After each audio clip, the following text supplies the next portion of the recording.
भी हो। खुश रहो। मैं खुश ही रहता हूँ और आपको देखकर और खुश हूँ।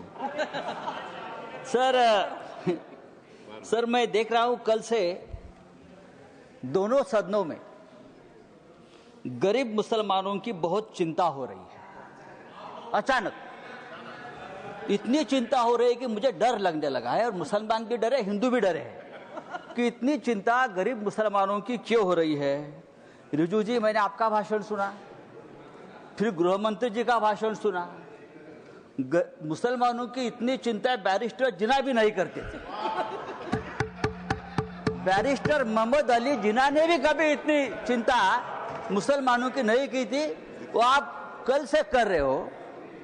मुझे तो लगा कि बैरिस्टर जिन्ना का कब्र से आत्मा उठकर अपने शरीर में घुस गया।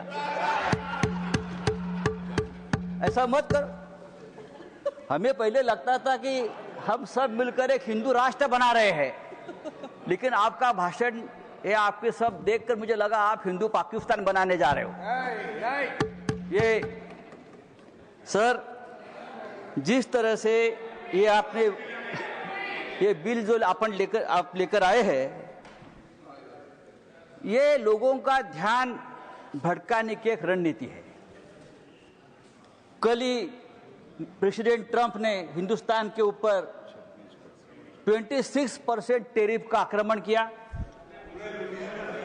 पूरा सबको डुबा दिया।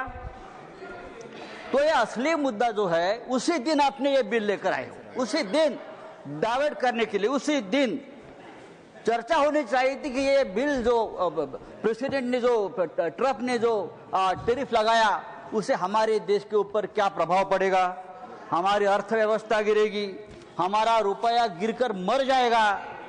ऐसी बहुत सी बातों का जो ध्यान जनता सोच रही थी, तो आपने ध्यान हटा दिया और हिंदू मुसलमान के मुद्दे पर वापस आपने ध्यान ला कर दिया।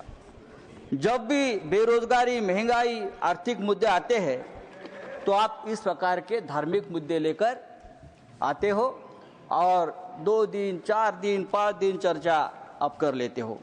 सर, गरीब मुसलमानों की बात आप लोग कर रहे हो, करोड़ों गरीब मुसलमानों के हित की बात आप कर रहे हो। आपको मुसलमानों की चिंता कब से होने लगी? या आप ही लोग हैं मुसलमानों को चोर बोलते हो? आप ही लोग हैं मुसलमान आपकी जमीन छीन लेंगे, आपके गले का मंगलसूत्र खींच लेंगे, आपके गाय बैल उठाकर लेके जाएंगे। मुसलमानों के, महाराष्ट्र में मुसलमानों के मटन के दुकान से आप मीट मत खरीद लीजिए, मुसलमान देशद्रोही है, टेररिस्ट है, बटेंगे तो कटेंगे। अभी आप लोग मुसलमानों की संपत्ति की चिंता कर रहे हो, आप लोग मुसलमानों की संपत्ति के रखवाले बने हो।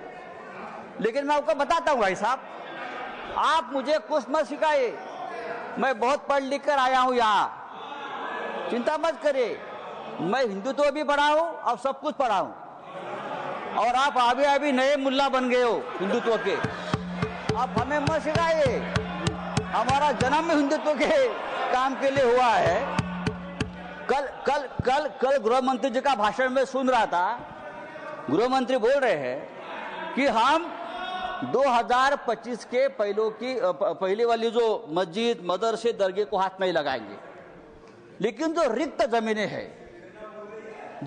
जमीनें हैं उसे बेचकर गरीब महिलाओं का, मुसलमान महिलाओं का कल्याण करेंगे, उनमें पैसा बांटेंगे। रिक्त जमीनें, तो आखिर आप बेचने खरीदी के बात पर आ गए।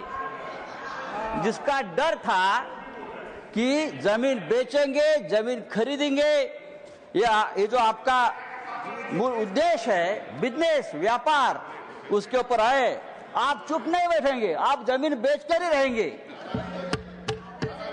धारावी का जो हो गया है अयोध्या में 13,000 एकड़ जमीन का घोटाला हुआ है। मैं राम मंदिर का नाम नहीं लूंगा।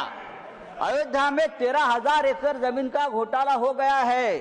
केदारनाथ में 300 किलो सोना गायब हो गया है। आप हमारे हिंदू धर्म की जमीन का रक्षा नहीं कर पा रहे हो, अभी आप मुसलमानों की जमीन की रक्षा करने की बात कर रहे हो।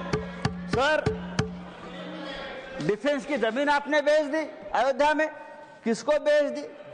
तो आपका पूरा ध्यान जो है, ये जो 2 लाख करोड़ की जमीन है प्राइम लोकेशंस, वो किसको देने वाले हैं आप? या तो खरीदने वाले एक ही है, बेचने वाले भी 2 है, खरीदने वाले भी 1 है।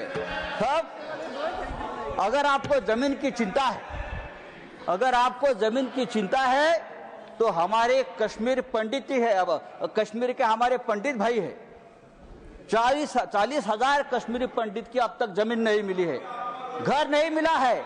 आप उनकी चिंता करो, उनकी घर वापसी नहीं हुई है कश्मीरी पंडितों की, आप उनकी चिंता करो।